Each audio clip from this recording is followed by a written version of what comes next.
berat mata memandang, berat lagi bahu memikul. Baru-baru ini, aktris Zara Zia telah mengejutkan ramai peminat apabila dia mengesahkan bahawa dia disahkan menghidap kanser buah pinggang atau renal cell carcinoma tahap 1, suatu keadaan yang langsung tidak dijangkakan. Menurut laporan berita harian, Zara mengakui bahawa dia sedang melalui fasa yang penuh cabaran dalam hidupnya, namun dia tetap meneruskan rutin harian dan terus menguruskan kerjaya seni yang dijalani. Sebelum kita teruskan, marilah kita doakan semoga dipermudahkan urusan dan diberi kesembuhan buat Zara Zia. Pada awalnya, saya sering merasa cepat letih. Kemudian hidung saya kerap berdarah dan saya juga rasa berdenyut di bahagian belakang pinggang.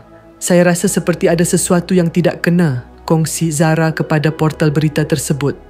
Mengenang kembali detik dia menerima diagnosis tersebut, Zara menyatakan bahawa dia sangat terkejut namun cuba untuk menenangkan dirinya. Ketika itu, fikiran saya kosong. Saya tidak tahu apa yang patut difikirkan. Tambahnya, mengimbau saat-saat dia dimaklumkan bahawa dia menghidap kanser buah pinggang tahap 1.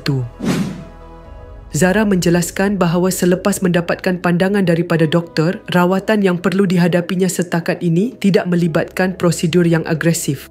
Sebaliknya, dia hanya perlu menjalani rawatan susulan dan mengambil ubat mengikut nasihat doktor. Ditanya mengenai cabaran yang dihadapi sepanjang proses rawatan, Zara menjelaskan bahawa dia tidak menghadapi kesukaran yang besar dari segi mental atau emosi. Namun, dia mengakui bahawa dia mengalami perubahan fizikal seperti mudah rasa penat.